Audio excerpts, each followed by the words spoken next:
ఇర్మియా గ్రంథంలో 38, 39 అధ్యాయాలలో మనం ఈరోజు ఒక వ్యక్తిని గురించి నేర్చుకోబోతున్నాము.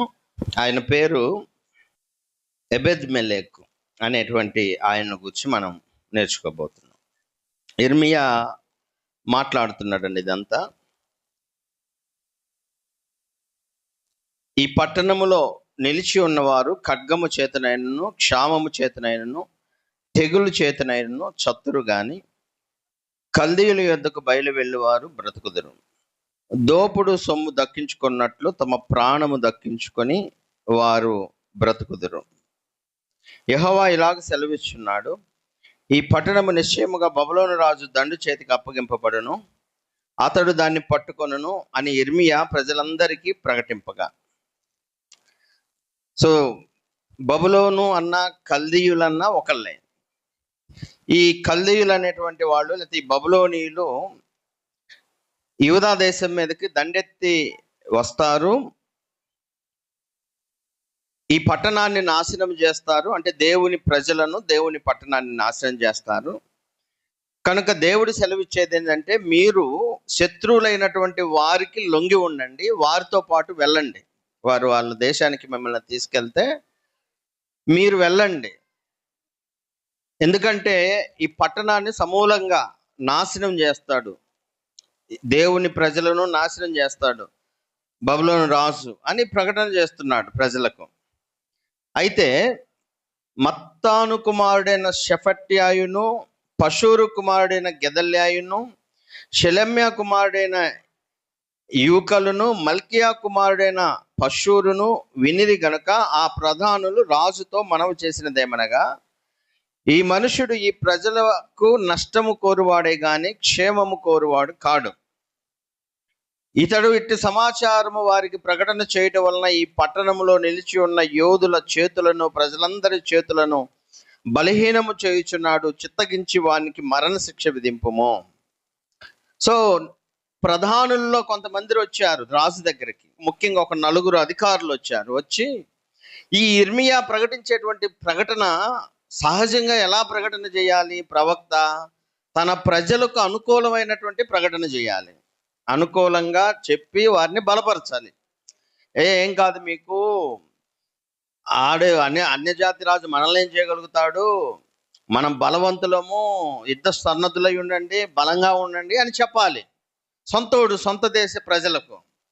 కానీ ఇర్మియా ఏం చెప్తున్నాడంటే, ఆ అన్యజాతి రాజుకు మీరు లొంగిపోండి, ఇది దేవుని చిత్తం, వాడు వచ్చి మన దేశాన్ని సమూలంగా నాశనం చేస్తాడు, మీరు గెలవరు అతని మీద, ఇది యెహోవా వాక్కు అని చెప్పాడు. కానీ వాళ్ళు దానికి వ్యతిరేకంగా ఇంకా ఈ మాటలు ఇర్మియా ఇలా చెప్పటం ద్వారా మన మన మన అధిపతులు, లేకపోతే మన దగ్గర ఉన్నటువంటి సైన్యము, లేకపోతే ప్రజల యొక్క గుండె నీరైపోతుంది. ఒక రకంగా చెప్పాలంటే వాళ్ళు బలహీనలైపోతారు, అధైర్యపడతారు, యుద్ధం చేయాలన్నా కానీ వాళ్ళకి శక్తి ఉండదు అన్నట్లు మాట్లాడారు రాజు దగ్గరకు వచ్చే అధిపతులు. బలపరచాల్సింది పోయి బలహీనుల్ని చేస్తున్నాడు అతని మాటలు చేత. కాబట్టి అతన్ని చంపేయండి, మరణ శిక్ష విధించండి అని ఆ రాజు దగ్గర వేడుకున్నారు. ఇర్మియా ఏమన్నా సొంత మాటలు ప్రకటించాడంటే కాదు, ఇది ఎవరి మాటలు? యెహోవా వాక్కు, ఇది దేవుని యొక్క మాట.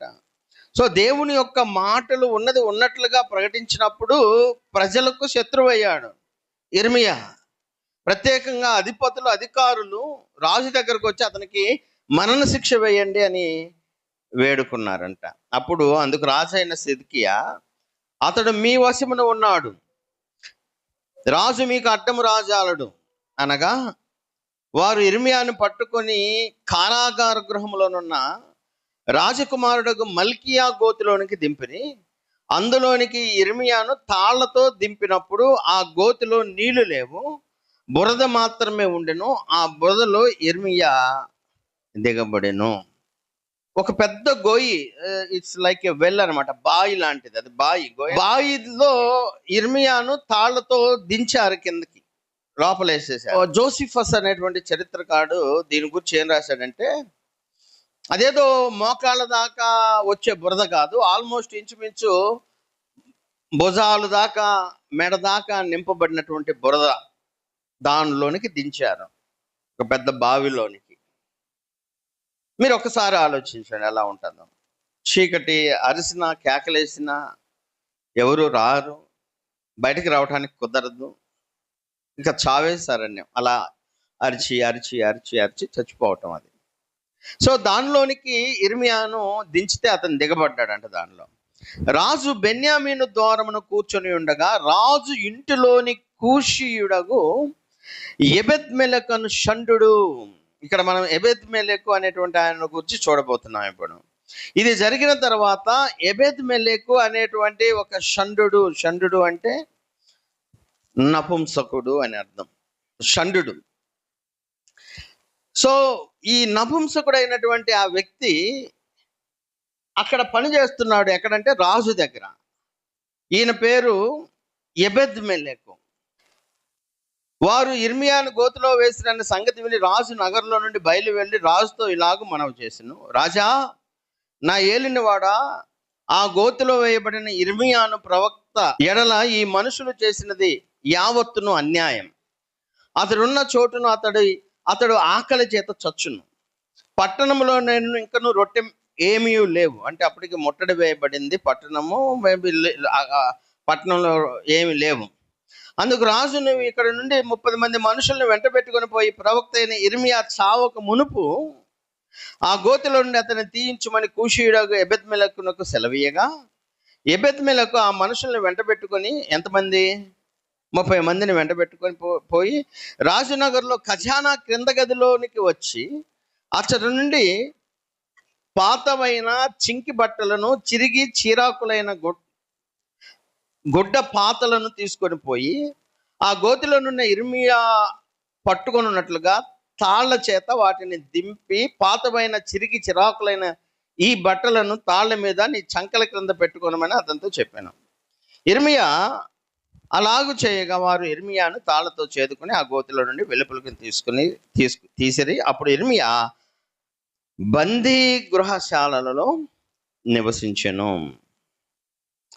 ఈ వచనాన్ని మనం ఒకసారి ఆలోచన చేద్దాం. ఇక్కడ ఎబెద్మెలెకు అనేటువంటి ఆయన కూషీయుడు అని ఉంది కదా తెలుగులో. మీరు ఇంగ్లీష్లో చూస్తే ఇథియోపియన్ అని ఉంటుంది, ఇంగ్లీష్ బైబిల్లో చూస్తే ఐథియోపియుడు అని.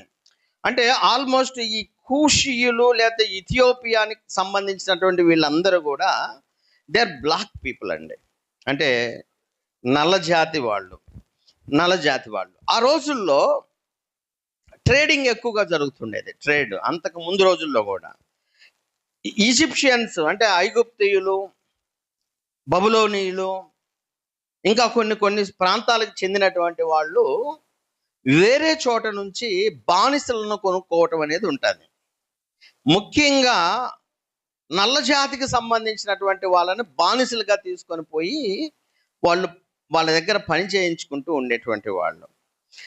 చరిత్రలో కూడా మీరు గమనించినట్లయితే చాలామంది తెల్ల జాతి వాళ్ళ దగ్గర బానిస బతికినటువంటి నల్లోళ్ళు ఉన్నారు. దే ఆర్ లైక్ డాగ్స్ అండి. డాగ్స్ అంటే కుక్కలాగా. వాళ్ళకి చైన్స్, కుక్కకి మెడలో చైన్ వేస్తారు చూశారు, అలా మనుషులకు కూడా మెడకు, చేతులకు, కాళ్ళకి చైన్లు వేసేవాళ్ళు ఒకనొక సందర్భంలో. అలా బానిసలను కొనుక్కునేటువంటి వాళ్ళు. ఈయన ఐథియోపియుడు, ఇతను కూషీయుడు, నల్ల జాతి వాడు. బానిసగా ఒకవేళ అమ్మబడితే ఏ సమయంలో అమ్మబడి ఉంటాడంటే, చరిత్రకారులు ఏం చెప్తారంటే సొలొమోను కాలంలో, సొలొమోను టైంలో, సొలొమోను ఇంచుమించు 970 నుంచి 931 BC, అంటే క్రీస్తుకు పూర్వము 970 నుంచి 931 మధ్య కాలంలో సొలొమోను ఏలిన ఆ కాలంలో ఇతనుని లేకపోతే ఈ కూషీయులను బానిసలుగా ఇశ్రాయేలీలు తీసుకొని వచ్చి ఉండొచ్చు అనేది ఒక విషయము. అయితే తీసుకొచ్చిన ఈ నల్లజాతి బానిసను వీళ్ళు ఏం చేసేవాళ్ళంటే, వాళ్ళను సేవ కోసం ఉపయోగించే విషయంలో నపుంసకులుగా తయారు చేసేవాళ్ళు. యాక్చువల్గా ఇశ్రాయేలీయులు దేవాలయంలోనికి లేకపోతే ఇశ్రాయేలీలు దేవుణ్ణి ఆరాధించడానికి వచ్చే స్థలంలోనికి నపుంసకులను రానివ్వరు. వాళ్ళకి ఆ అవకాశము లేదు. వాళ్ళు దేవుని సన్నిధికి రాకూడదు అనేది మనకి పాత నిబంధన గ్రంథంలోనే వ్రాయబడు. లేవి కాండము 21వ అధ్యాయము 16 నుంచి 20 వచనాల్లోను, అలాగే ద్వితీయోపదేశ కాండము 23వ అధ్యాయము 1వ వచనంలోను నేను చదువుతాను, జాగ్రత్తగా వినండి. మరియు యెహోవా మోషేకి ఇలాగ సెలవిచ్చెను, నీవు అహరోనుతో ఇట్లనము, నీ సంతతి వారిలో ఒకనికి కళంకమేదైనను కలిగిన ఎడల అతడు తన దేవునికి ఆహారం అర్పించుటకు సమీపింపకూడదు. కళంకం ఉన్నవారు దేవుని మందిరంలోనికి ఏదన్నా సమర్పించడానికి రావటానికి వీల్లేదు. వాళ్ళు బయట ఉండాల్సిందే. కళంకం ఉంటే దేవుని సన్నిధిలోకి రాకూడదు. గూనివాడే కానీ, గుజ్జువాడే కానీ, కంటిలో పువ్వు గలవాడే కానీ, గజ్జి గలవాడే కానీ, చిరుగుడు గలవాడే కానీ, వృషణములు నలిగిన వాడే కానీ సమీపింపకూడదు. ఇది మీరు తర్వాత అర్థం చేసుకోండి. ద్వితీయోపదేశ కాండం 23వ అధ్యాయము 1వ వచనంలో కూడా ఇదే మాట మాట్లాడుతున్నాడు. 23వ అధ్యాయం 1వ వచనము, గాయము నొందిన వృషణములు గలవాడే గాని, మర్మాంగము కోయబడిన వాడు గాని యెహోవా సమాజములో చేరకూడదు. చాలు, యెహోవా సమాజంలో చేరకూడదు. సచ్ కైండ్ ఆఫ్ పీపుల్కి, ఆ రకమైనటువంటి వారికి దేవుని యొక్క సన్నిధిలోనికి రావటానికి దేవుడు అవకాశం ఇవ్వల, నపుంసకులకు ఇవ్వల. అయితే ఆ రోజుల్లో ప్రత్యేకంగా రాజులైనటువంటి వారు వారి యొక్క అవసరాల కొరకు మనుషులను, లేకపోతే ఇందాక నేను చెప్పాను కదా స్లేవ్స్ అని, బానిసలను కొని వారిని కావాలనే నపుంసకులుగా చేసేవాళ్ళు. రాజులు ఎందుకు వీళ్ళని అలా తయారు చేస్తారంటే వీళ్ళు మగవాళ్ళు బాగా బలం ఉంటుంది, హైట్ ఉంటారు, మంచి ఫిజిక్ ఉంటుంది, యుద్ధం చేయగలుగుతారు, ఎదుటోళ్ళని ఎదిరించగలుగుతారు, బలమైనటువంటి పనులు చేయగలుగుతారు.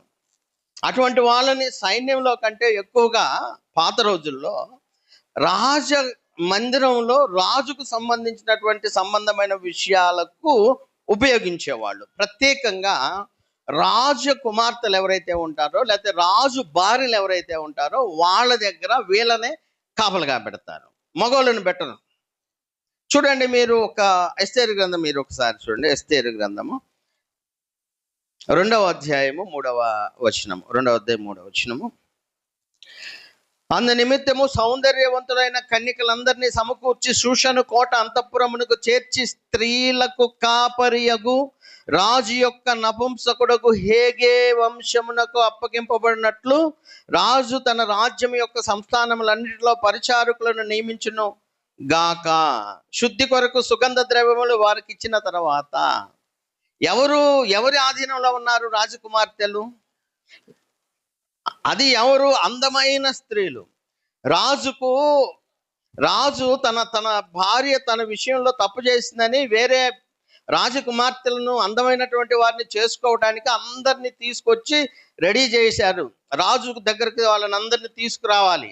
అంతకుముందు వీళ్ళు ఎవరు ఆధీనంలో ఉన్నారంటే స్త్రీ ఆధీనంలో ఉండరు, అలాగే పురుషుల ఆధీనంలో ఉండరు. ఎవరి ఆధీనంలో? నపుంసకుల యొక్క ఆధీనంలో ఉంచేవాళ్ళు. ఎందుకంటే స్త్రీలకు తప్పుడు మాటలు చెప్పి వేరే మార్గంలో తిప్పే అవకాశం ఉంటుంది రాణిని. లేదంటే పురుషుడైతే వాళ్ళ మధ్య ఏదైనా వేరే రిలేషన్షిప్ ఏర్పాటు అవుద్దేమో. కాబట్టి అటు స్త్రీ కాదు, లేదా స్త్రీలు ఒకవేళ తోటి స్త్రీల మీదకి ఎవరైనా బలమైనటువంటి వాళ్ళు వచ్చి ఏదైనా చేయాలనుకున్నా ఎదిరించే శక్తి స్త్రీలకు ఉండదు. కాబట్టి వీళ్ళు ఉండటానికి మగవాళ్ళే, కానీ వీళ్ళకు పూర్తిగా ఏమి భౌతిక సంబంధమైనవన్నీ ఉండవు అవయవాలు. సో వాళ్ళు నపుంసకులుగా చేయబడతారు, కానీ బలం ఉంటుంది, అన్ని వేరే వేరే బలమైనటువంటి కార్యాలు చేయగలుగుతారు. కాబట్టే రాజులు వీళ్ళని ఏం చేసేవాళ్ళంటే రాజకుమార్తెల దగ్గర కాపలాగా ఉపయోగించేవాళ్ళు. మీరు యెజబెలుది బాగా గుర్తుందా మీకు? యెజబెలు భర్త చనిపోయిన తర్వాత యెజబెలు కుమారుడు కూడా చనిపోయిన తర్వాత యెహూ ఉన్నాడు కదా, వేరే రాజు, ఇశ్రాయేలు రాజు.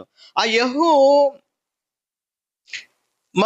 వస్తూ ఉన్నప్పుడు ఈమె గబగబ పోయి మొహానికి రంగు పూసుకొని బాగా మేకప్ అంటారు కదా, మేకప్ అద్దుకొని ఆ పై కోట గోడ మీద ఆ కిటికీలో నుండి ఆమె ఇట్లా చూస్తా ఉంది కిందకు చూస్తా యెహూతో అంటుంది. చూడండి 2వ రాజుల గ్రంథము 9వ అధ్యాయం 30వ వచనాన్ని చూద్దాం. 30వ వచనం, 2వ రాజులు 9వ అధ్యాయం 30వ వచనం. యెహూ యెజ్రెయేలు ఊరికి వచ్చిన సంగతి యెజెబెలునకు వినబడెను గనుక ఆమె తన ముఖమునకు రంగు పూసుకొని శిరోభూషణములు ధరించుకొని కిటికీలో నుండి కనిపెట్టి చూచుచుండగా యెహూ గుమ్మము ద్వారా ప్రవేశించెను. ఆమె అతన్ని చూచి ఆమె అంటుంది యెహూతో, నీ యజమానుని చంపిన వాడా, జిమ్రీ వంటి వాడా, నీవు సమాధానంగా వచ్చున్నావా అని అడుగుగా అతడు తల ఎత్తి కిటికీతో చూచి నా పక్షమందున్న వారెవరని అడుగగా 2-3 పరిచారకులు పైనుండి తొంగు చూసిరి. 2-3 పరిచారకులు పైనుండి తొంగు చూసిరి. అంటే యెజెబెల్ ఉంది, యెజెబెల్తో పాటు పరిచారకులు ఉన్నారు. వాళ్ళు కూడా ఇటు తొంగి చూశారంట. ఎవరి పరిచారకులు? ఎవరి పరిచారకులు? నపుంసకులు. మీరు ఇంగ్లీష్లో చదివితే అర్థమైంది క్లారిటీగా మీకు. Jehu looked up and saw her at the window and shouted, who is on my side? And 2 or 3 eunuchs looked out at him అని ఉంటుంది. looked out at him అంటే యూనక్స్ అంటే నపుంసకులు అని. 2 లేదా 3 నపుంసకులు చూసి అని. అంటే ఈమె ఎవరు? యెజెబెలు లేడీ కదా. లేడీ దగ్గర పరిచర్య చేసేది ఎవరు ఇక్కడ ఉంది? నపుంసకులు. సో ఆ రోజుల్లో రాజులు నపుంసకులను ఈ పనులకు ఉపయోగించేటువంటి వాళ్ళు, రాణి మందిరంలో ఉండేటట్లుగా. ఆ తర్వాత వీళ్ళని ఇంకా మంచి మంచి పదవులు కూడా ఇచ్చేటువంటి వాళ్ళు, మంచి పదవులు ఇచ్చేవాళ్ళు. ఎందుకు మంచి పదవులు ఇస్తారో కూడా నేను చెప్తాను. మీరు చూడండి, ఐథియోపియా నుంచి రథం మీద వస్తున్న నపుంసకుడు ఎవరు? అపోస్తుల కార్యంలో ఆయన కూడా ఎవరు? నపుంసకుడు. ప్లస్ ఆయన ఎవరంటే ఐథియోపియా దేశంలో ట్రెజరర్, అంటే ధనాగారం మీద మంత్రి, కోశాధికారి, ధనాగారపు మంత్రి. మరి ధనాగారం మీద మంత్రి పదవి ఎందుకు ఇచ్చారంటారు ఆయనకి? మీరు ఆలోచన చేస్తే వీళ్ళకి పిల్లలు ఉంటారా? పిల్లలు ఉండరు. వీళ్ళకి పిల్లలు ఉండరు, భార్య ఉండదు, లేకపోతే తన తర్వాత ఎవరైనా తనకు సంబంధించినటువంటి వాళ్ళు ఎవరు ఉండరు. ఇంకా వాళ్ళు ఏం చేయాలా? వాళ్ళు బతికినంత కాలము ఇంకా ఇది విడిచిపెడితే వాళ్ళకి ఇంక వేరే జీవితం ఏమి, మంచి జీవితం ఉండదు. ఒకవేళ వెనకేసుకొద్దాము, లేకపోతే రాజును మోసం చేసి రాజ్యాన్ని లాక్కుందాము అంటే లాక్కుంటే వెనకెవడూ ఉండడు కదా, పిల్లలు ఉండరు, భార్య ఉండదు. సో ఇతడు తను బతికినంత కాలం కూడా రాజుకు దాసుడై ఉండాలి. ఇంకంతే, రాజు చెప్పినటువంటి మాట వినాలి. ఇంకా అతడు ఏం చేసుకుంటాడు? బంగారాన్ని, వెండిని, రాజ్యాన్ని. కాబట్టి అటువంటి వాళ్లకు రాజులు ప్రిఫరెన్స్ ఇచ్చి వాళ్లను ఉన్నత పదవులు ఇచ్చేటువంటి వాళ్ళు. ఇది చదువుతున్నప్పుడు ఒక్కొక్కసారి సేవకులకు కూడా ఇదే గుర్తొస్తుంది. యేసుక్రీస్తు ప్రభువారు అన్న మాట కూడా గుర్తొస్తుంది. యేసుక్రీస్తు ప్రభువారు మత్తయి సువార్తలో ఏమంటాడు? మత్తయి సువార్త 19వ అధ్యాయం 12లో అంటాడు, తల్లి గర్భము నుండి నపుంసకులుగా పుట్టిన వారు గలరు. కొంతమంది తల్లి గర్భంలో నుండి వచ్చేటప్పుడే రూపం మగది, కానీ చేష్టలు ఆడ అవయవాలు పుడతాయి. అది తల్లి గర్భంలో నుండే ఒక్కోసారి జరుగుతుంది. మనుషుల వలన నపుంసకులుగా చేయబడిన నపుంసకులు కలరు. మనుషుల చేత చేయబడ్డారు. ఇప్పుడు మనం చెప్పుకున్నాం వాళ్ళ బ్యాచ్ వీళ్ళు. మనుషులే వీళ్ళని నపుంసకులుగా తయారు చేస్తారు. ఆ తర్వాత 3వది చెబుతున్నాడు ఆయన, రాజ్యము నిమిత్తమును తమ్మును తామే నపుంసకులుగా చేసుకొని నపుంసకులు కలరు.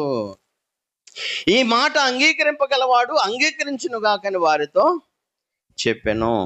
దేవుని కోసము తమ జీవితాలను త్యాగం చేసుకున్నటువంటి నపుంసకులు, అంటే శరీర ఇచ్చలను, కోరికలను అదుపులో ఉంచుకొని దేవుడు వారికి ఇచ్చినటువంటి భౌతిక సంబంధమైన అవయవాలతో భౌతిక సంబంధమైనటువంటి అవసరాలు తీర్చుకోకుండా పూర్తిగా నపుంసకత్వాన్ని కావాలని, మనం ఈరోజు అంటే వివాహం అనేది అన్ని విషయాల్లో ఘనమైనది, పానుపు నిష్కలంకమైనది. వివాహం చేసుకోవటం ఇట్స్ ఇంపార్టెంట్ అందరికీ.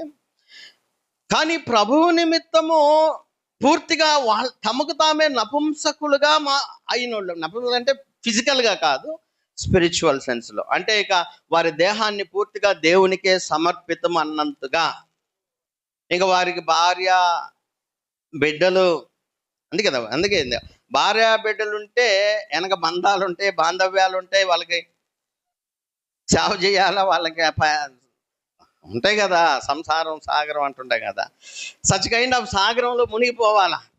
మునిగిపోయి జీవితాంతం వరకు ఇది దేవుని నియమం, ఇదే నేను కాదంటలా. కానీ కొందరు ఇవన్నీ లేకుండా, అంటే ప్రభు పని చేయటానికి, ప్రభు సేవ చేయటానికి ఇవేమి ఆటంకాలుగా ఉంటావేమో అని చెప్పి వీటన్నిటిని విడిచిపెట్టి తమకు తామే నపుంసకులుగా మార్చబడి, అంటే తమకు తామే అట్లా అయి ప్రభు సేవ చేసేటువంటి వాళ్ళను కూడా మనం చూడవచ్చు. ఇది చెప్పానని చెప్పి ఇప్పుడు పెళ్ళైన వాళ్ళు ఇప్పుడు నపుంసకులు అవ్వద్దు. అంటే నేను చెప్పేది ఏంటంటే, ఇప్పుడు భార్య పిల్లల్ని విడిచిపెట్టి హలో అని అవ్వద్దు. అంటే అయినప్పుడు, అవ్వకపోతే ఆలోచించండి. ఇప్పుడు ఇంకా పెళ్ళి కాకపోతే, ఒకవేళ జీవితం మొత్తం నేను ఈ విధంగా ప్రభు కొరకే త్యాగం చేస్తాను అనుకుంటే ఉండండి. కామాతురత కలిగి ఉండేకాడికి పెళ్లి చేసుకోవటం మేలని కూడా బైబిల్ చెప్తుంది. సో ఏదేమైనప్పటికీ వీళ్ళని, ఈ నపుంసకులైనటువంటి వాళ్ళని ఇందుకోసం రాజ్యంలో వాళ్ళకి పదవిస్తారు. అసలు ఈయన పేరేంది? అసలు అది పేరు కాదు. ఎబెద్ మెలెక్ అనేది అసలు దాని అర్థం ఏంటంటే, ఎబెద్ అంటే సేవకుడు, స్లేవ్, సర్వెంట్ అని అర్థం. మెలెక్ అంటే రాజు అని, అంటే రాజు యొక్క సేవకుడు. ఆయన పేరే రాజు సేవకుడు, రాజు యొక్క సేవకుడు, స్లేవ్. సో ఈయన గురించి ఇప్పుడు మనం మాట్లాడుకుంటున్నాం. ఈయన మళ్ళీ ఇంకొక విషయం చెప్పాల్సిన అవసరం ఉందండి మీకు. అదేంటంటే, ఇందాక నేను చెప్పాను కదా, ఈ సచ్ కైండ్ ఆఫ్ ఈ విధమైనటువంటి ప్రజలను దేవుడు తన మందిరంలోనికి రానివ్వడు, అండ్ వాళ్ళకి అవకాశం లేదని ద్వితీయోపదేశకాండంలో చెప్పాడు కదా.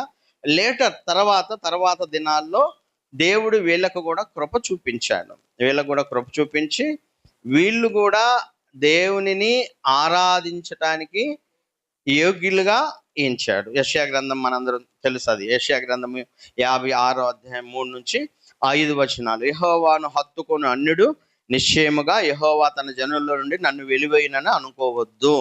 షండు నేను ఎండిన చెట్టని అనుకొనవద్దు. షండు అంటే అదే అర్థం, షండు అని కూడా అంటారు.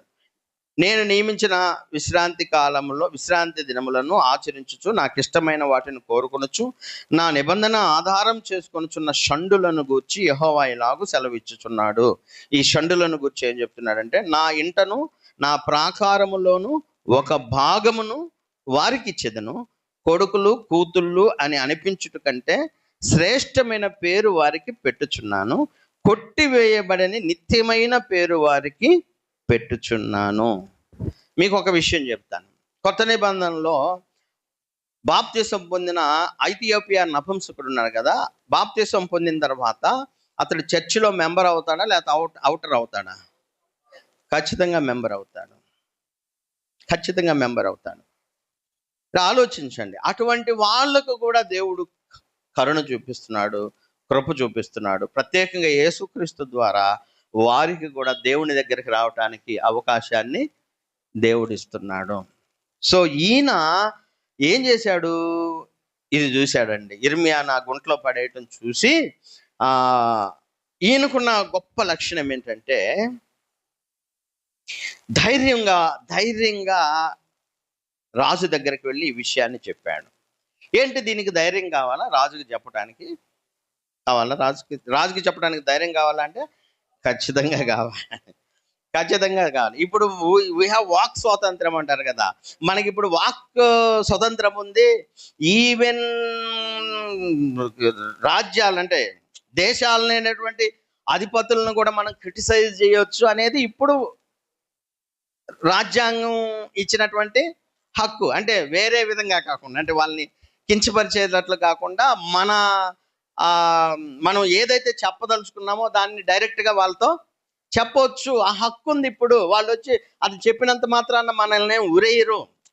ఈరోజు ఇప్పుడు డెమోక్రాటిక్ కంట్రీస్ చాలా ఉన్నాయి, అంటే ప్రజాస్వామ్యం అంటే ప్రజాపాలన చేసేటువంటి చాలా దేశాలు, ఈవెన్ అమెరికా మీరు చూడండి, ఇజ్రాయెల్ మీరు చూడండి, కొన్ని దేశాలు వారి యొక్క అధికారుల మీద కూడా ఏదన్నా ఒక విషయం మీద క్రిటిసైజ్ చేస్తూ రాయొచ్చు వ్యాసాలు, డైరెక్ట్గా వాళ్ళ ఒపీనియన్ చెప్పచ్చు. కానీ ఆ రోజుల్లో ఆ ఛాన్స్ లేదు.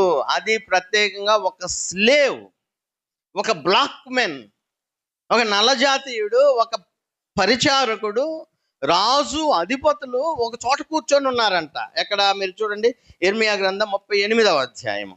ఇర్మియా గ్రంథం 38వ అధ్యాయము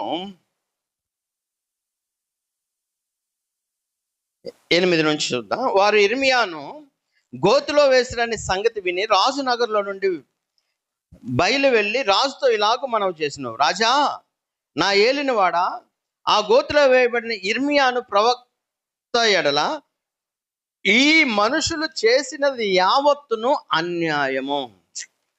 ఈ మనుషులు, దోస్ పీపుల్ ఆర్ దేర్, ఎవరైతే నాయకులు ఉన్నారో, ఎవరైతే అధికారులు ఉన్నారో, ఎవరైతే ఇర్మియా మనకి అపోజిట్గా చెబుతున్నాడు కాబట్టి రాజా నువ్వు మాకు సెలవు అంటే మీ ఇష్టం వచ్చింది చేసుకో అని వాళ్ళకి చెప్పాడు కదా, వాళ్ళు కూడా ఉన్నారు అక్కడ. వాళ్ళ ముందు, అధికారుల ముందు, రాజు ముందు ధైర్యంగా పోయి ఇది అన్యాయము, ఈ మనిషిని పట్ల వీళ్ళు చేసింది అన్యాయము అని చెప్పడం అనేది ఎంత డేర్ కావాలి అంటే, ఒక రకంగా చెప్పాలంటే తన ప్రాణాన్ని కూడా వదిలేసేసాడు. ఇంకా అంటే నేను మంచిదని చెప్పాలా, చెడ్డదని చెప్పాలా? ఈ విషయంలో ఒకవేళ ఏదైనా నాకు ప్రాణహాని జరిగినా సరే నేను వెళ్ళి ఆ మంచి వ్యక్తిని నేను ఎలాగైనా కాపాడటానికి ప్రయత్నం చేస్తానని పోయి ఆ అధిపతుల ముందు, రాజు ముందు డైరెక్ట్గా చెప్తున్నాడు, ఇది అన్యాయము. Even he's not a popular prophet at the time. So ఆ రోజుల్లో, ఆ సందర్భంలో ఇర్మియా ఏమి పాపులర్ ప్రాఫిట్ ఏమి కాదు. ఇర్మియా ఎంతగా ఇదైపోయాడంటే ప్రజలందరి దృష్టిలో చెడ్డోడైపోయాడు. రాజు దృష్టిలో, అధికారుల దృష్టిలో, అధిపతుల దృష్టిలో అసలు ఇతను ప్రవక్తే కాదు. ఎందుకు? వాళ్ళకి వ్యతిరేకంగా చెప్పినందుకు. అలా వాళ్ళు అనుకుంటూ ఉన్నారు. మరి అటువంటి వ్యక్తి కోసం ఈయన పోవటం చూడండి ఒకసారి. ఈయన పోయాడు. అలాగే అక్కడ ప్రధానుల ముందు చెప్పారు, రాజుల ముందు కూడా ఆయన డైరెక్ట్గా స్టేట్మెంట్ ఇచ్చాడు. ఏమని? ఇది అన్యాయము. సో మీరు గమనించాల్సిన విషయం ఏంటంటే, ఒక మనిషిని లేకపోతే ఒక మంచి వ్యక్తిని, ఒక నీతిమంతుణ్ణి, ఒక దైవజనుణ్ణి కాపాడటానికి, రక్షించటానికి, ఒకవేళ మన ప్రాణము పోయేటట్టున్నా కానీ అటువంటి వారిని రక్షించటం అనేది మన బాధ్యత, మన పని. ఈరోజు అసలు పట్టించుకోవట్లే కదా మనం. ఈ రోజుల్లో చాలామంది ఎలా ఉన్నారంటే, ఆయనకు బాగానే ఉందిలే, ఇటువంటి మాటలు వింటున్నాను జనాల నుంచి. ఆయనకు బాగానే ఉందిలే, ఆయనకేమిలే, మనకంటే బాగున్నాడు, సచ్ కైండ్ ఆఫ్ థాట్ మాటలు వినిపిస్తున్నాయి ఈరోజు. మీరు ఆహాబు కాలంలోకి వెళ్తే, ఆహాబు భార్య ఎవరండి? యెజబెల్ మంచిదా చెడ్డదా? చాలా ఈవిల్ ఉమెన్, ఆమె డెవిల్ అన్నమాట. ఆమె ప్రవక్తలు, యెహోవా ప్రవక్తలందరినీ చంపుతూ వచ్చినప్పుడు అక్కడే పనిచేసే రాజు పక్కనే ఉండే ఒక ఆయన దేవుని సేవకులను ఏం చేశాడు? చదవద్దు, మొదటి రాజులు 18వ అధ్యాయం 3-4 వచనాల్లో ఉంటుంది అది. ఆహాబు తన గృహ నిర్వాహకుడకు ఓబద్యాన్ని పిలిచెను. ఈ ఓబద్య యెహోవా యందు భయభక్తులు భయభక్తులు గలవాడై భయభక్తులు అంటే సింపుల్గా చెబుతున్నా, భయభక్తులు గలవాడై ఈ యెజెబెలు యెహోవా ప్రవక్తలను నిర్మూలము చేయుచుండగా గుహలో 50 మందిగా 100 దాచి అన్నపానములిచ్చి వారిని పోషించెను. ఎంత గొప్ప మాట అండి! 100 అంటే మామూలు విషయం కాదు. 100 మంది దేవుని యొక్క ప్రవక్తలను, అది ఏ సమయంలో? Very critical situation. ఆ రోజు సందర్భం ఎలాంటిదంటే యెహోవా భక్తులైనటువంటి ప్రవక్తలను చంపుతుంది రాణి. మరి అటువంటి వాళ్ళను ఒక్కలను దాచిపెట్టాడని తెలిసినా కానీ అయిపోయాడే, చంపేస్తారు అంతే. మరి ఎంతమందిని దాచిపెట్టాడైనా? 100 మంది దేవుని యెహోవా ప్రవక్తలను 100 మందిని దాచిపెట్టడం మాత్రమే కాదు, ఆ కరువు కాలంలో వారిని పోషించాడు. బహుశా ఎలా పోషించాడు? తన సొంత, తన శాలరీ, తనకు వచ్చేటువంటిది, తనకి ఇంతకు ముందు దాచిపెట్టిన తన సొంత డబ్బు సేవ్ చేసుకున్నాయి మొత్తం కూడా ఎవరికి ఇచ్చాడండి? దేవుని సేవకులను రక్షించటానికి త్యాగం చేశాడు. ఆ సమయంలో ఓబద్యా ప్రాణం మీదకి వచ్చిందే కాదు, అది ప్రాణం మీదకి వచ్చింది కదా. ఒక్క ప్రవక్త బతికించాడు, పోషిస్తున్నాడని యెజెబెలుకి తెలిస్తే తలకాయ తీసేపించేది కదా. అసలు అంత గొప్ప ఏలియా లాంటి వాడే చాలా దూరం వెళ్ళిపోయాడు. తర్వాత దేవుడు ఏలియాని బలపరచడం ద్వారా మళ్ళా రిటర్న్ అయ్యాడే, కానీ అంత టెర్రర్ ఆ రోజుల్లో. సో మరి ఆ రోజుల్లో ఒక వ్యక్తి అలా ఆ పని చేశాడంటే అతడు దేవుని యందు భయభక్తులు, బహుగా దేవుని యందు భయభక్తులు కలిగి ఉన్నవారే ఈ పని చేయగలుగుతారు. లేదంటే ఆయనేముందులే, ఆ సేవకుడేగా, ఆయనకి మనం ఏం పెడతాంలే, మనకంటే ఎక్కువ ఉన్నవాళ్ళే, ఆ మాటలు మాట్లాడరు. ఇది మన బాధ్యత అని అనుకుంటే, దేవుని సేవకుల పట్ల ఇది మన బాధ్యత అనుకుంటే, ప్రాణానికైనా తెగించి వాళ్ళను కాపాడటము చేయాలి. సో ఆ రోజు ఎబెద్మెలెకు చేశాడు, ఓబద్యా చేశాడు, ఒనేసిఫోరు చేశాడు.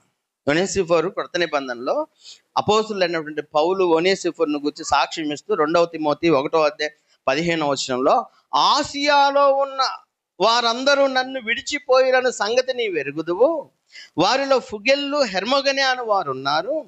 ప్రభువు ఒనేసిఫోరు ఇంటి వారి యందు కనికరము చూపును గాక.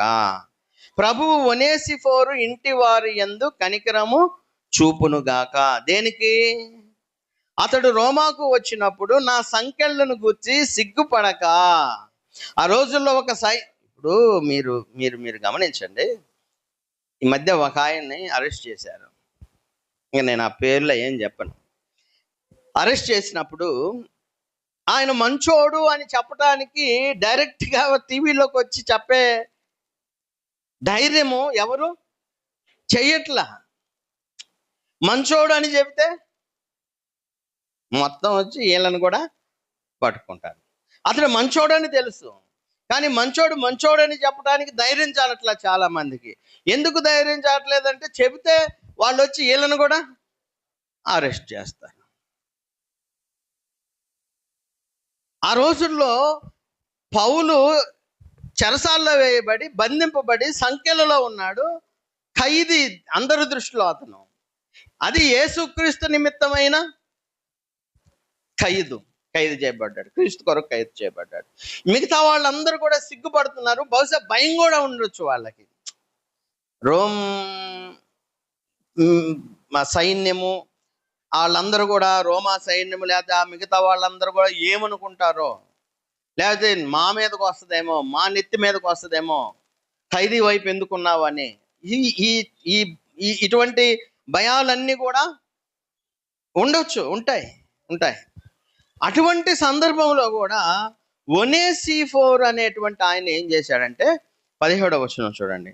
అతడు రోమాకు వచ్చినప్పుడు నా సంఖ్యలను గూర్చి సిగ్గుపడక శ్రద్ధగా నన్ను వెదికి కనుగొని అనేక పర్యాయములు ఆదరించెను.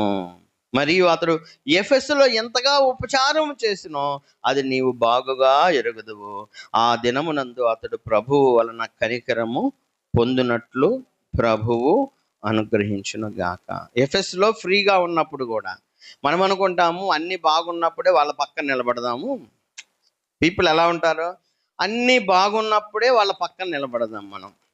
అతడు కష్టాల్లో ఉన్నప్పుడు, ఇరుకులో ఉన్నప్పుడు, ఇబ్బందిలో ఉన్నప్పుడు, అతడికి చుట్టుకున్న ఉచ్చు మన మెడకు కూడా తలుగుద్ది అనుకున్నప్పుడు మనం అతనికి ఏం చేయాలా?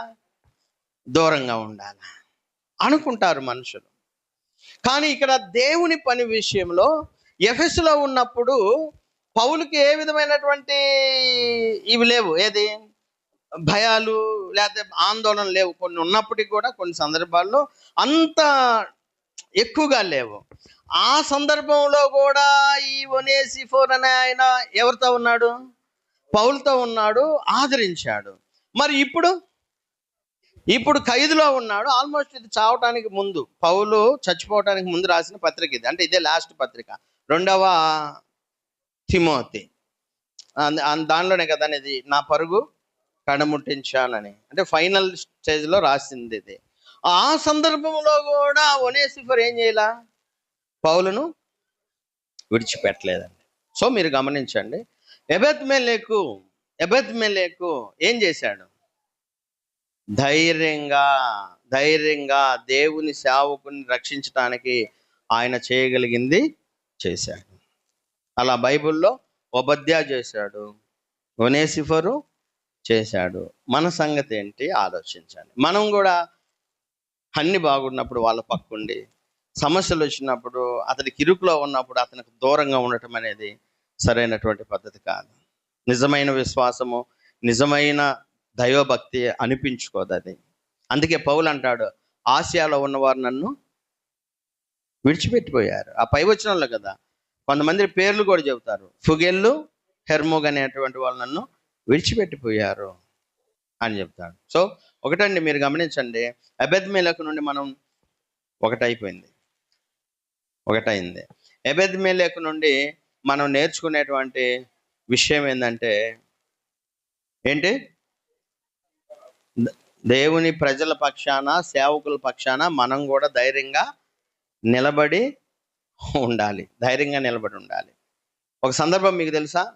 లుస్త్రా అనే ఊర్లో పౌల్ని రాళ్ళు తీసుకుని కొడితే మీరు అక్కడ అపోస్తుల కార్యం మీరు చదివితే, ఇప్పుడు మీరు అన్ని చదవడం సమయం లేదు కాబట్టి మీకు అర్థమవుతుందని చెబుతున్నా. అపోస్తుల కార్యంలో మీరు చూస్తే శిష్యులందరూ పౌలుకి చుట్టూ నిలిచారు గోడలాగా. అర్థమైందా? పౌలు రాళ్ళతో కొట్టబడుతున్నప్పుడు లుస్త్రాలో కొట్టబడిన తర్వాత మేబీ చచ్చిపోయాడు అనుకుంటున్న సందర్భంలో అందరూ కూడా ఆయన చుట్టూ నిలబడి ఆయన తప్పించారు అక్కడి నుంచి. ధైర్యం కావాలి. రెండవది మనం చూస్తే ఆయనకు ఉన్నటువంటి ఒక గొప్ప లక్షణం ఏంటంటే ఇతడు కంపాషనేట్ అనమాట. ఇతడు కనికరం చూపించేటువంటి వ్యక్తిగా మనం చూస్తాం. అతడు జాలి కనికరాన్ని చూపించేటువంటి వ్యక్తిగా మనం చూస్తాం. మీరు ఆ వచనం చూడండి, 38:9. రాజా, నా ఏలినవాడ, ఆ గోతిలో వేయబడిన ఇర్మియాను ప్రవక్త ఎడల ఈ మనుషులు చేసినది యావత్తును అన్యాయము.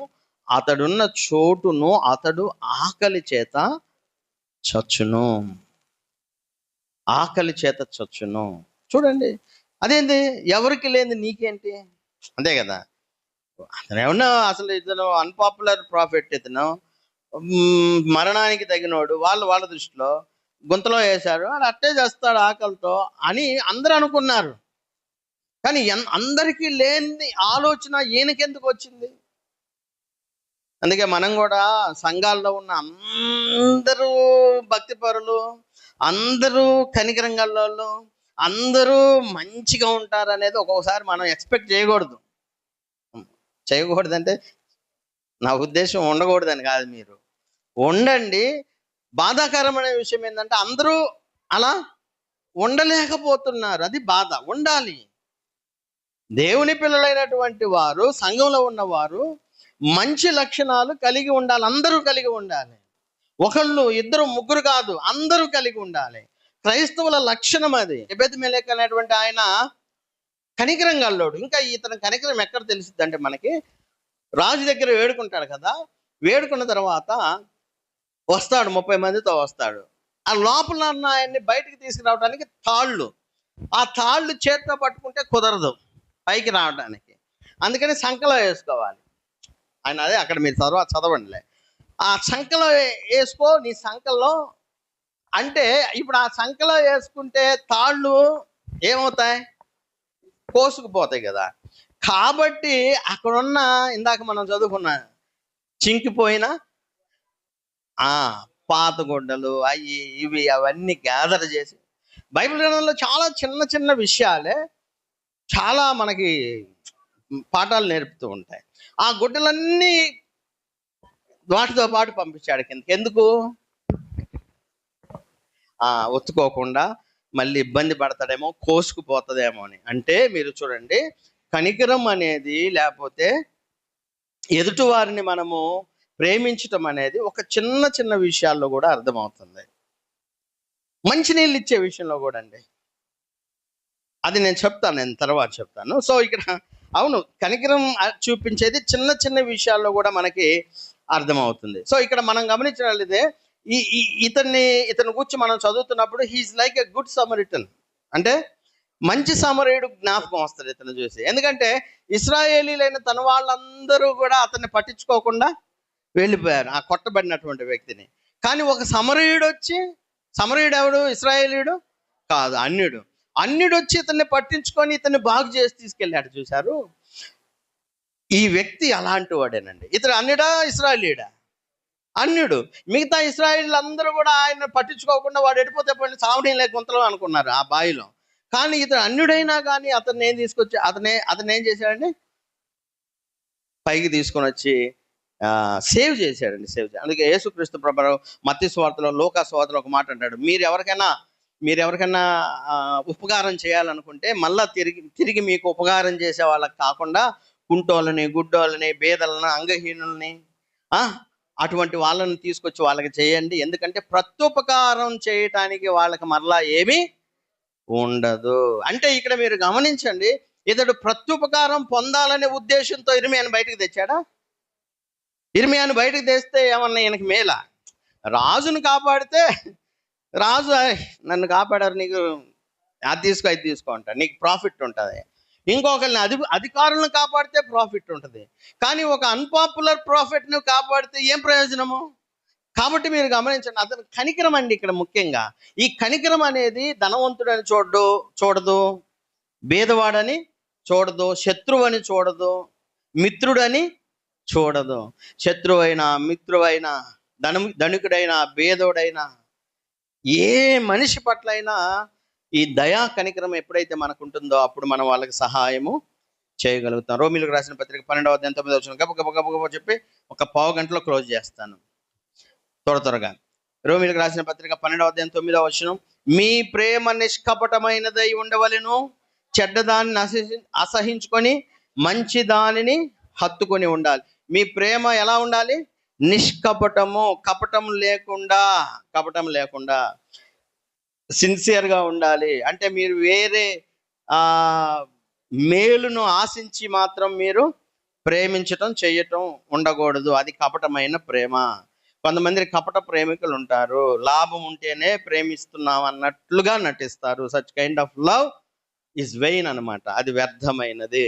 ఆ తర్వాత ఫిలిప్పీలకు రాసిన పత్రిక 2వ అధ్యాయం 4వ వచనంలో, మీలో, ఫిలిప్పీలకు రాసిన పత్రిక 2వ అధ్యాయం 4వ వచనం, మీలో ప్రతి వాడును తన సొంత కార్యములను మాత్రమే గాక ఇతరుల కార్యములను కూడా చూడవలెను. పేతురు రాసిన మొదటి పత్రిక 3వ అధ్యాయం 8వ వచనం, పేతురు రాసిన మొదటి పత్రిక 3వ అధ్యాయం 8వ వచనం, తుదకు మీరందరూ ఏక మనస్కులై ఒకరి సుఖ దుఃఖముల యందు ఒకరు పాలుపడి. క్రైస్తవులకు చెబుతున్నానండి, తుదకు మీరందరూ ఏక మనస్కులై ఒకరి సుఖ దుఃఖముల యందు ఒకరు పాలుపడి సహోదర ప్రేమ గలవారును కరుణా చిత్తులను వినయ మనస్కులునై ఉండుడి. కరుణ, జాలి, సహోదర ప్రేమలో సుఖదుఖములు యందు పాలుపడి. ఏమన్నా అర్థమవుతుందా మీకు? అంటే నీ తోటి క్రైస్తవ సహోదరుడు సహోదరి ఇబ్బందిలో ఉన్నప్పుడు నీవే ఆ ఇబ్బందిలో ఉన్నట్లుగా ఫీల్ అయ్యాల. నీవే ఆ స్టేజ్లో ఉన్నావు అని నువ్వు అనుకోవాలి. క్రైస్తవుల్లో ఈ విధమైనటువంటి కరుణ కటాక్షం. సహోదరులు ప్రత్యేకంగా గుర్తుపెట్టుకొని, స్థానిక సంఘంలో ఉన్నటువంటి వారు, సంఘ సభ్యులు, మన తోటి సహోదరి సహోదరులు కష్టకాలాల్లో ఉన్నప్పుడు, ఇరుకులో ఉన్నప్పుడు, ఇబ్బందులో ఉన్నప్పుడు వాళ్ళ బాధే నా బాధ అని ఫీల్ అవ్వాల. వారి దుఃఖమే నా దుఃఖము అని ఫీల్ అవ్వాల. అంటే అంతగా మనసు కలిసిపోవాలి వాళ్ళతో. ఎక్కడి నుంచో వచ్చినటువంటి ఇశ్రాయేలీలు, వేరే వేరే దేశాల నుండి వచ్చినటువంటి ఇశ్రాయేలీలు, లోకల్ పీపుల్, వీళ్ళందరూ వాళ్ళకున్న చరస్థిరాస్తులను అమ్మి అదంతా ఏం చేశారు? అది నాది అని ఎవరు అనుకోలే. సమిష్టిగా ఉంచుకున్నారు. ఈరోజు మీ స్థలాలు పొలాలు, నా స్థలం పొలం అమ్మి మనం సమిష్టిగా ఉంచుకోవాల్సిన అవసరంలా. కానీ కనీసం ఒకవేళ అవసరం వస్తే చేయాలి. మొదటి శతాబ్దంలో అవసరం వచ్చింది, చేశారు. ఇప్పుడు అవసరం వస్తే చెయ్యాలి. బైబిల్ అదే ఇంక చెప్పేది. దానిలో మళ్ళీ వేరే ఆప్షన్ లేదు. మనకు అంత అవకాశం లేదు. ఇప్పుడు సింపుల్ థింగ్స్లో కదా, కొన్ని చిన్న చిన్న విషయాల్లో కూడా తోటి సహోదరుల పట్ల దయ చూపించండి. వాళ్ళ కుటుంబంలో ఎవరైనా వ్యక్తి చనిపోతే వాళ్ళ విషయంలో నువ్వు ఎంత జాలి చూపిస్తావు. వాళ్ళు ఇబ్బంది పడుతుంటే వాళ్ళ మీద నువ్వు కనికరం పడాలి కదా. నీ తోటి సహోదరుడు ఏమి లేకుండా, ఆహారం లేకుండా ఉంటే, లేకపోతే ఇబ్బందులు పడుతున్నప్పుడు అతన్ని చూసినప్పుడు నీ గుండె చలించాలి కదా, మనసు చలించాలి కదా. అతని స్టేజిలోనే నేనుంటే నా పరిస్థితి ఏందని అనుకోవాలి కదా. ఇలాంటి మనస్తత్వం రావాలండి స్థానిక సంఘంలో ఉన్న వాళ్ళకు. ఒక అన్యుడికే ఆ మనస్తత్వం ఉంది. ఎవరైనా ఎబెద్మెలకు, ఈయన అయిపోయేసరికి ఈయన పేరు మీరు గుర్తుపెట్టుకుంటాను. ఎబెద్మెలకు అనేటువంటి ఈయనకు ఏముంది? కనికరము, దయ, జాలి. క్రైస్తవులకు ఉండాల్సిన గొప్ప లక్షణాలు ఇవన్నీ కూడా. క్రైస్తవులకు ఉండే లక్షణాలు ఇవి. చివరిగా ఆయన దేవుని యొక్క కృపకు పాత్రుడయ్యాడు. దేవుని కృపకు పాత్రుడయ్యాడు. ఎలా పాత్రుడయ్యాడు చూద్దాం. మీరు ఇర్మియా గ్రంథం ఒకసారి చూడండి. ఏదేమైనప్పటికీ ఫైనల్గా ఇర్మియా గోతిలో నుండి బయటకు వచ్చాడు. ఎబెద్మెలెకు చెప్పడం, బయటకు తీసుకురావటం ద్వారా. మరి ఇర్మియా గురించి బబులోను రాజు నెబుకద్నెజరు రాజదేవ సంరక్షకుల అధిపతికి నెబూజరదానుకు ఈ ఆజ్ఞ ఇచ్చిన, నువ్వు అతనికి హాని చేయక దగ్గరుంచుకొని పరామర్శించి ఇతడు నీతో చెప్పినట్లు చేయవలెను అని చెప్పాడు కదా. ఇక్కడ మీరు ఈ వచనాన్ని గమనిస్తే, ఇర్మియా బయటకు వచ్చిన తర్వాత ఎక్కడి నుంచి? సెల్గా, అది గోయి నుండి బయటకు వచ్చిన తర్వాత సహజంగా సెల్లో పెడతారు ఎవరిని? ఖైదీల్ని. అటువంటి సెల్లో పెట్టాడు. ఇప్పుడు మేలు కదా, గుంత కంటే జైలు మేలు కదా. బతికుంటాడు, వెలుతురు కనిపిస్తుంటది, అంతా బతికుంటాడు. సో అక్కడ పెట్టిన తర్వాత శత్రురాజులు వచ్చేసారు లోపలికి. ఎక్కడికి? ప్రాకారాలన్నీ, యూదా రాజ్యపు ప్రాకారాలన్నీ పడగొట్టి పట్టణంలోనికి వచ్చేసారు. రాజపట్టణంలోనికి వచ్చేసారు. ప్రజల్లోనికి వచ్చేసారు. వచ్చి ప్రజల్ని దొరికిన వాళ్ళని దొరికినట్టు చంపేస్తున్నారు. రాజు సిద్కియా పిల్లలు, రాజకుమారులు పరిగెత్తారు, పరిగెత్తుతున్నారు. వాళ్ళని తరిమి పట్టుకొని రాజు కళ్ళెదుటే వాళ్ళిద్దరిని రాజు దగ్గరికి తీసుకెళ్లారండి. ఈ సైన్యము, బబులోను రాజు వేరే చోట ఉంటే నెబుకద్నెజరు అతని ముందుకు తీసుకెళ్తే రాజకుమారులను సిద్కియా కళ్ళ ముందే చంపేసేసారు. ఇంకా అతనికి కుమారులు లేరు, చంపబడ్డారు. ఆ తర్వాత రాజు కళ్ళు ఓడబీకేశారు. రెండు దారుణమైనటువంటి పరిస్థితులు అండి. మరి వాళ్ళు కల్దీలు అనేవాళ్ళు క్రూరమైనటువంటి వాళ్ళు. రాజు కళ్ళు ఓడబీకేశారు, దొరికిన వాళ్ళని దొరికినట్టు చంపారు, ఇల్లు తగలబెట్టారు, మందిరాన్ని తగలబెట్టేశారు, దేవుని మందిరాన్ని. అయితే నెబుకద్నెజరు ఎవరైతే లోపలికి వెళ్తారు అంటే యుద్ధం చేయడానికి మెయిన్ ఉంటారు కదా, సైన్యాధ్యక్షులు అంటారు కదండి. సైన్యాధ్యక్షులు మెయిన్ ఉండి సైన్యాన్ని నడుపుతారు కదా. ఆ సైన్యాధ్యక్షులకి రాజు ఏం చెప్పాడంటే, మీరు ఒక వ్యక్తిని మాత్రం ఏమీ చేయొద్దు, అతనితో మీరు జాగ్రత్తగా మాట్లాడండి. 39వ అధ్యాయం ఒకసారి చూడండి. 39వ అధ్యాయం ఫాస్ట్గా ఇర్మీయా గ్రంథం 39వ అధ్యాయం 14 వచనం. బందీ గృహశాలలో నుండి ఇర్మీయాను తెప్పించి అతని ఇంటికి తోడుకొని పోవుటకు షాఫాను కుమారుడైన అహీకాము కుమారుడకు గెదల్యాకును అతనికి అప్పగించిరి. అప్పుడు అతడు ప్రజల మధ్య నివాసము చేశాను. ఆ ముందు వచనంలో ఏమంటాడు 11లో, మరియు ఇర్మీయాను గూర్చి బబులోను రాజైన నెబుకద్నెజరు రాజదేహ సంరక్షకులకు అధిపత్యకు నెబూజరదానుకు ఈ ఆజ్ఞ ఇచ్చెను, నీవు అతనికి హాని చేయక దగ్గర నుంచుకొని పరామర్శించి అతడు నీతో చెప్పునట్లు చేయవలెను. ఒక అన్యజాతి కమాండర్, రాజదేహ సంరక్షకులకు అధిపతి, బాడీ గార్డ్స్, రాజుకు బాడీ గార్డ్స్ ఉంటారు కదా, ఆ బాడీ గార్డ్స్కి మెయిన్ బాడీ గార్డ్ ఈయన, అధిపతి ఈయనకి నెబూజరదానికి ఏం చెప్పాడంటే, అక్కడ అందరినీ చంపుతా ఉండండి, కానీ ఒక ఆయన ఉంటాడు, ఆయన మాత్రం మీరు అతను చెప్పిందేనండి మీరు అన్నాడు. ఎంత గొప్ప సంగతి అండి. ఎవరాయన? ఇర్మీయా. సొంత ప్రజలు గుర్తుపెట్టుకోలే ఆయనని. ఏమని? సొంత ప్రజలు ఏమన్నారు? అబద్ధ ప్రవక్త, అసలు ఇతను ప్రవక్తే కాదు, మనకు వ్యతిరేకంగా మాట్లాడుతున్నాడు, యెహోవా ఇతన్ని పంపలా, అసలు మరణానికి అర్హుడు, చంపటానికి కూడా ప్రయత్నించారు, గుంట్లో పడేశారు ఆ బావిలో.